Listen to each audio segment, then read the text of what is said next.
So this right here is a famous experiment on meaning, right? The how meaning sort of is plays a role in what we're in how we perceive figures, right?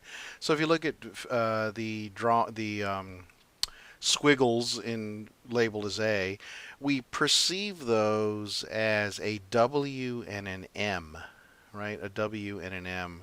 That are kind of written kind of on top of each other, right? The W is on top and the M is on the bottom. But then when we take the images and stretch them out and place them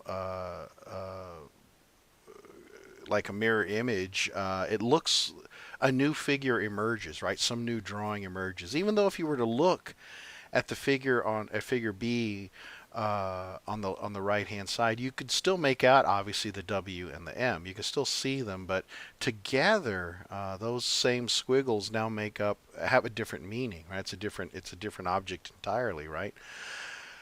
This example here, this one is from Gibson's experiment, right? Where we can easily pick out in figure A that we are looking at a sort of a half image shadow of a woman, right? So it's like kind of this her we're looking at her maybe from behind, and she's got part of herself hidden behind a wall, and we can see her through this open door, right? You see her hair and her shoulder and her skirt, right? uh, we immediately perceive that. However, when you flip it upside down, right, again you have this easy to distinguish figure ground thing, but it becomes much more difficult for us to perceive the shape of a woman. So the take home message here is that we're not simply looking at this relationship between figure and ground to determine what we're looking at. We're also bringing to bear our previous experience, our previous interpretations, um, um, meaning, right? Looking for meaning inside of the things that we are processing. It takes a lot longer to see this here as anything really, only because it's meaningless. It's completely meaningless. Whereas here, we attach a pattern from our past experience to it right away. If you look at this picture long enough, right, one of the things that you will pick out eventually are a lot of faces, right? So you're going to see all kinds of faces that have been put into this image, and the faces are made up of combinations of rocks and trees and whatnot. But it's a really beautiful example of our ability to perceive uh, shapes and to perceive things that we know, even when they're made up of these abstract things. It's very similar to the perception of shapes and faces that people make out when they're looking at a burned image on a tortilla, or or a pictures from the Mars rover, right? So one of the important concepts in visual perception that you need to understand is the concept of a scene, right? So whenever people, for example, in artificial intelligence are talking about what a machine is looking at, they talk about the scene analysis, right? What's in the scene, right? So a scene is contains the background, right? And then it contains objects, right? Objects that are placed inside the scene that interact with each other or with the background. Okay. Now there's a distinction between objects and scenes, right? A scene is the kind of the stage where action takes place. So the scene is where it contains the action.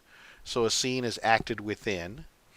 And then an object is something inside the scene that is acted upon, right? It's one of the things that gets manipulated, moved around, whatever, inside of a scene, right? So these are two very important distinctions that you need to understand, right?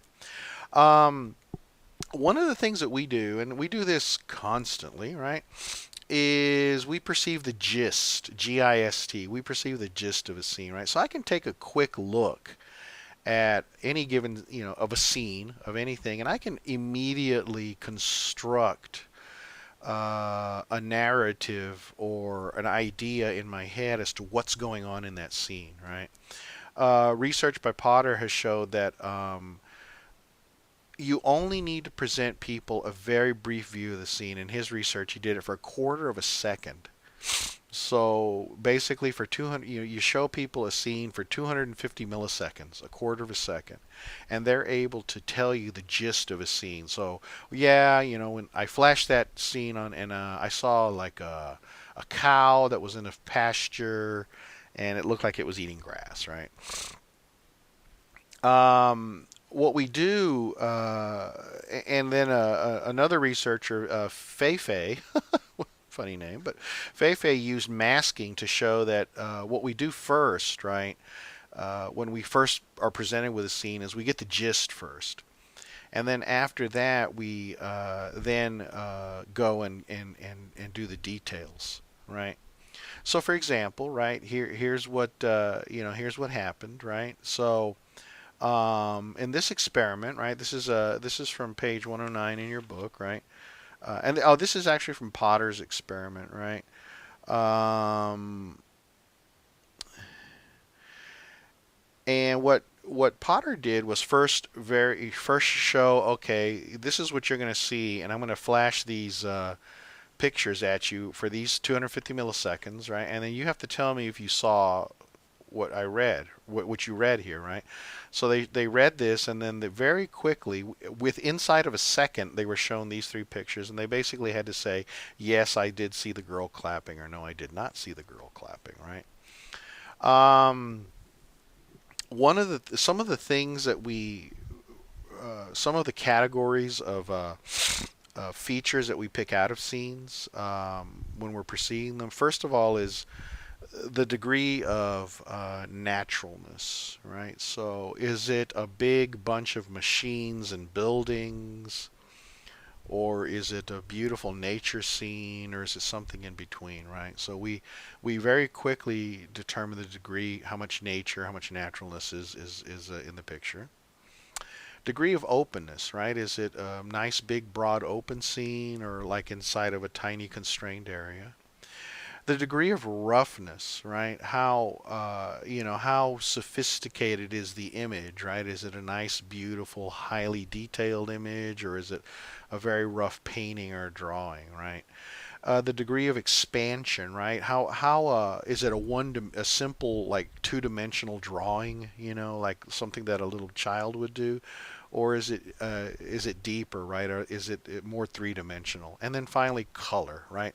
How much color appears in the image? These are things that we get the gist of very quickly when we're looking at a scene, right? And we perceive them very rapidly. So I can show you an image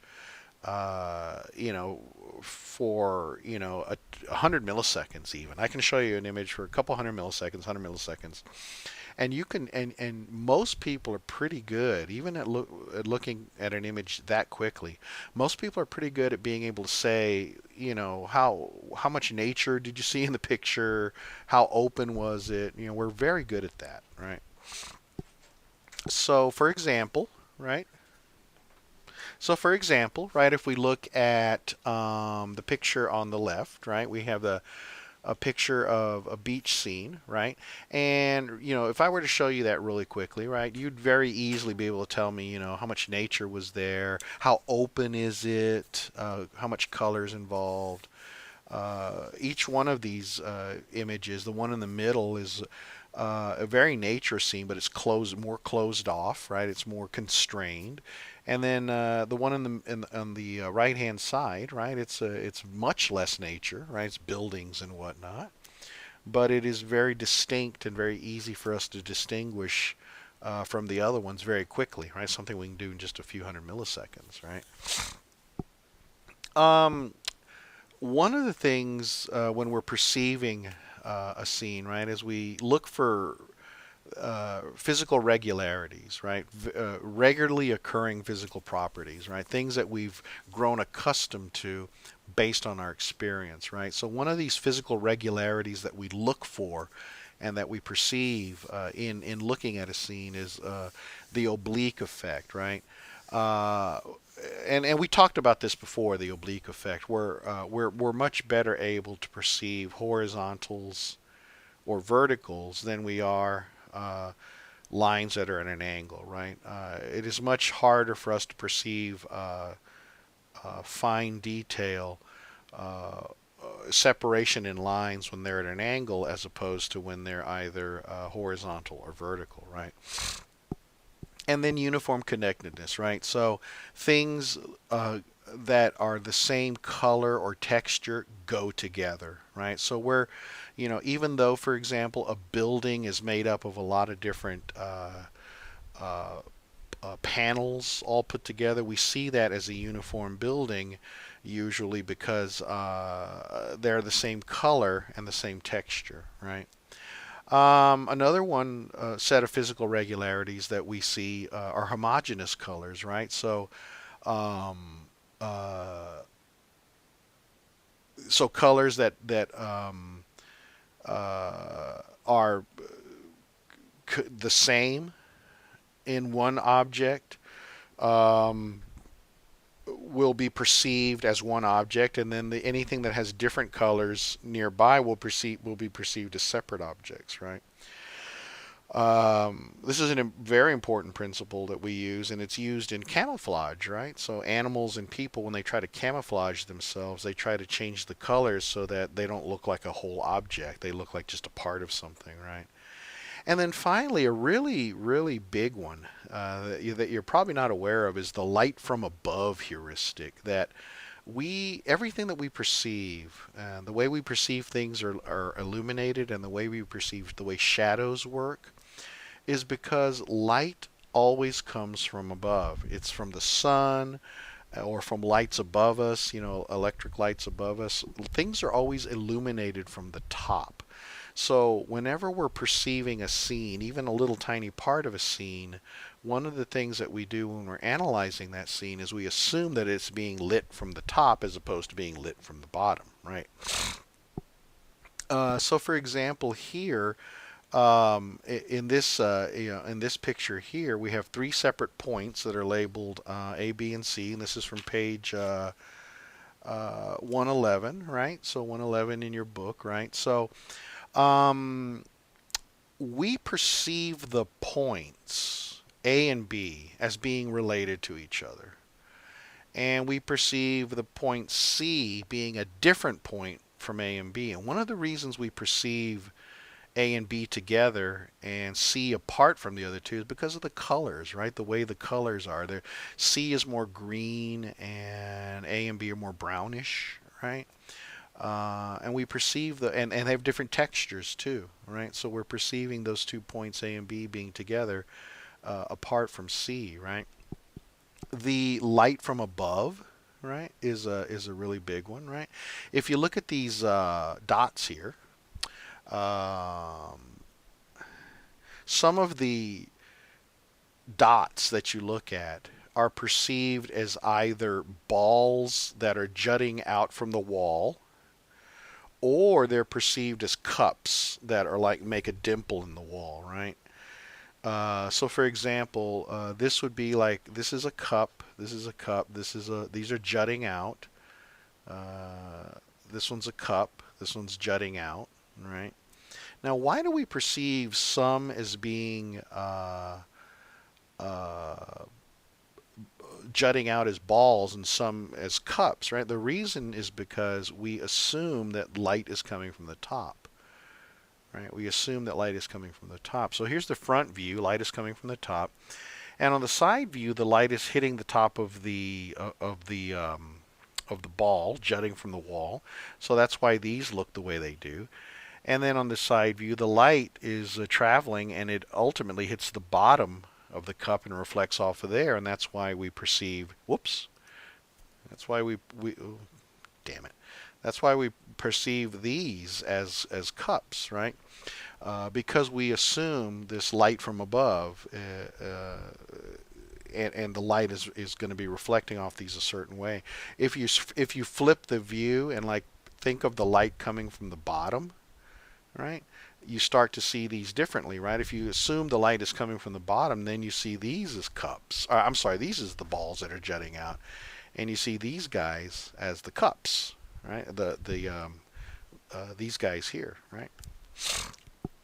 Once again, we have this very uh, interesting perspective of light from above, right? So we assume that the light is coming from above, and since the light is coming from above, we assume that these are pits, and this is a ridge, right? This is a ridge, and this is like a pit right here. But if you flip this picture over, just flip it upside down, right? So this is snow, right? If you flip this snow picture upside down, and say, well, here's another shot, right? We flipped it upside down, so now the light again is coming from the top, but now these pits that we saw before become little hills, right? So previously we were perceiving this as a pit, but now since it's flipped upside down, but we're still assuming that light comes from the top, this looks more like a ridge as opposed to a pit. Um, let's see the Palmer experiment, right? So basically, what they did in the Palmer experiment, right, was the, uh, the experimenters were shown like a context, so a picture of like um, a picture of like a kitchen scene, right? Picture of a kitchen scene, right? And then they were shown a target object. So in this example here, right, I would flash this up very quickly, right? Just a few milliseconds, and then I would show you one of these, right? In this case, we have like a drum, a mailbox, and a loaf of bread, right? Now notice the drum, the mailbox, and the loaf of bread are not in this scene, right? They're not in this scene. However, um, if I flash this very quickly up, and then I ask you, did B appear in the scene, right? This mailbox, right? Um, this is B, the mailbox does not match up with the kitchen, right? Mailboxes don't go in kitchen, neither do drums, right? So this is what Palmer would call an incongruent object, right? And then a loaf of bread, A, right, which would go here, would be a more congruent object, right? Something that would definitely possibly appear in this context. So whenever congruent objects, in other words, objects that look like they belonged in the target picture, were flashed after the target picture, subjects identified those 80% of the time, right? They said, yeah, that does belong with that picture. Whereas incongruent objects were identified only 40% of the time, saying, yeah, that doesn't belong in the picture. I didn't see it in there, right? Meaning that even with a very quick flash of a scene, right, we still use a lot of the meaning that we extract from that scene to make decisions about what we've seen, right? Here's another example of how we're able to extract meaning based on the context of a scene, right? So this is a blob, right? It's just a blob. That could be anything, right? It could be like a little black dog, a foot, a lot of different things, right? But when we put that blob, that exact same blob, into images, right, it starts to become different things, right? So for example, in this picture here, right, in this picture here, that blob becomes, I guess, like a, let's see, what is your book called there, right? Let's see.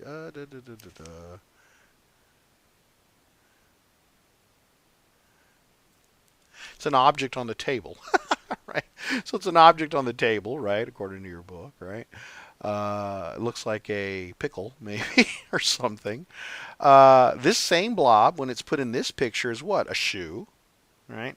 And then the same blob put twice into this picture, right, becomes a, like a, I guess maybe a car, perhaps, a small vehicle. Yeah, like a small vehicle, and a person walking on the street, right?